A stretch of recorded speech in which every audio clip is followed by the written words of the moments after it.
Hai guys, bersama aku lagi Faiz Zanal dalam Fast Channel. So, baru-baru ni Xiaomi Malaysia telah pun memperkenalkan smartphone entry level baru diorang, iaitu Redmi 12C. So, aku nampak agak menarik jugalah apa yang Xiaomi tawarkan dengan spesifikasi dia. Harga dia bermula RM599 dan banyak juga pilihan warna untuk Redmi 12C di pasaran Malaysia. So, aku akan ceritakan sedikit sebanyak first impression aku tentang apakah yang menarik dan juga kekurangan sekilas tentang Redmi 12C yang terbaru ni untuk korang consider dapatkan dengan harga bawah RM700 saja di pasaran Malaysia. So, once korang beli Redmi 12C, korang akan dapat kotak yang very iconic untuk phone Xiaomi. Masih dapat lagi SIM injector dan tak ada casing tau untuk Redmi 12C ni, just ada manual book je dalam kotak ni. Kabel jenis USB-A to micro USB. So, menandakan bahawa Redmi 12C masih dengan port jenis micro USB untuk tahun 2023 ni. Dan dia bagi sekali dengan plug pengecasan USB-A dengan kuasa 10W saja. So, bukannya fast charger lah. So, aku rasa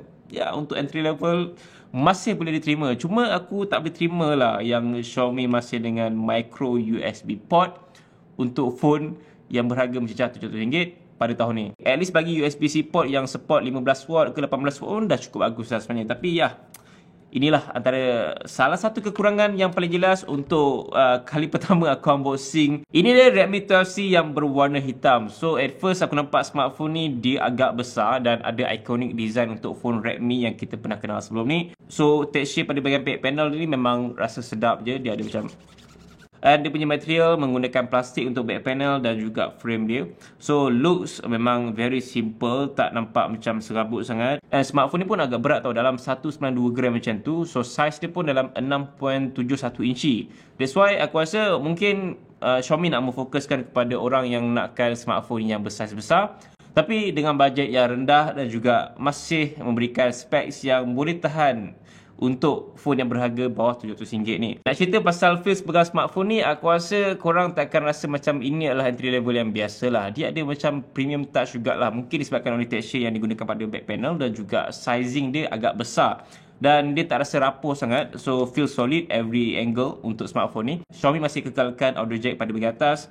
Bawah ni ada micro USB port untuk tahun ni, and ada speaker dan juga mikrofon dia. Button dia pada bahagian kanan, and pada bahagian belakang ni kalau korang perasan ada fingerprint scanner dekat sebelah kamera. So aku rasa kedudukan fingerprint scanner untuk nak unlock smartphone ni macam tak praktikal sangat.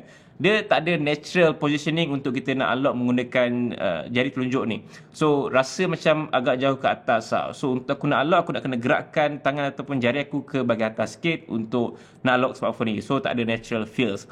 Mungkin disebabkan oleh positioning untuk fingerprint scanner dekat sebelah kamera ni lebih nampak kemas dan juga tak nampak macam phone yang lama sangat. Sebab kalau tengok balik phone yang lama-lama dulu, dia suka letakkan fingerprint scanner dekat bahagian tengah ni kan. So mungkin dia kacau dekat bahagian rekaan yang nampak macam serabut sikit. But this one, dia nampak lebih kemas dengan kedudukan fingerprint scanner dekat sebelah kamera. Tapi positioning untuk nak unlock tu rasa sedikit janggal dan nak kena biasakan lah. Tapi boleh tahan laju jugalah untuk fingerprint scanner dia.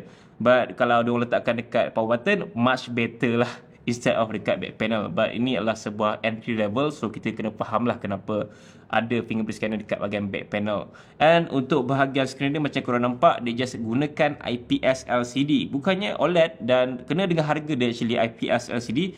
Cuma IPS LCD dia bukannya Full HD tau, dia menggunakan HD Plus saja, 720p, dan tak ada refresh rate tinggi, hanyalah 60Hz saja. Obviously memang this is a very typical HD Plus ataupun IPS LCD punya quality. Korang akan nampak dia punya kekurangan tu kalau korang dah biasa dengan skrin OLED ataupun IPS LCD yang lebih bagus daripada ni. Redmi 12C ni mungkin lebih memfokuskan kepada orang yang nakkan sebuah phone dengan skrin yang besar-besar, manakan dia punya size tu memang 6.71 inci kan. Dan macam biasa korang akan dapat bezel yang memang tak sekata dekat bahagian atas, bawah, kiri, kanan. So bawah ni sangat tebal gila dagu dia, and atas ni menggunakan notch lagi, bukannya punch hole display. Dan untuk smartphone ni menggunakan chip MediaTek Helio G85. Dan bukannya 5G lah, tak ada 5G pun, ada 4G je.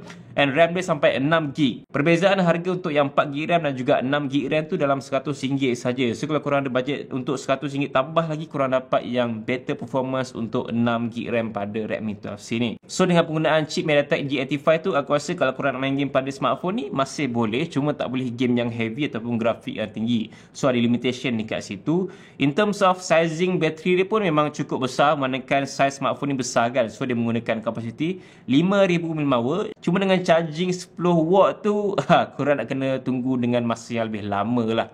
Dan micro USB kan, korang still kena gunakan micro USB untuk smartphone pada tahun ni. So itu adalah antara sedikit kekurangan untuk smartphone yang tidak bersifat universal macam ni. So biasanya kita sekarang dah ke arah USB-C untuk hampir semua smartphone, but entry level ni dia masih dengan micro USB. Untuk korang yang tak kisah, benda tu bukannya something yang besar pun.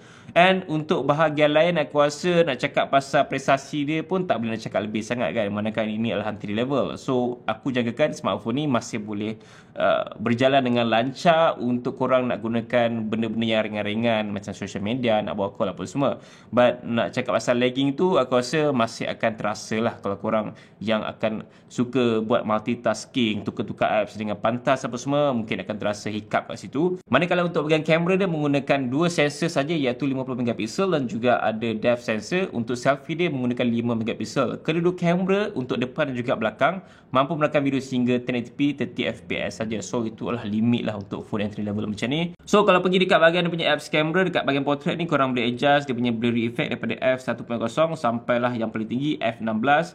Dekat bahagian more sini korang boleh pilih untuk sensor kamera 50 megapiksel dia. So by default bukannya 50 megapiksel tau untuk foto yang biasa ni. And video pun ada pilihan untuk korang nak tukar daripada 720p 30fps ataupun 1080p 30fps. Aku dah ambil beberapa gambar menggunakan kamera Redmi 12C. Korang boleh tengok dan juga nilaikan sendiri macam mana hasil gambar dia, okey?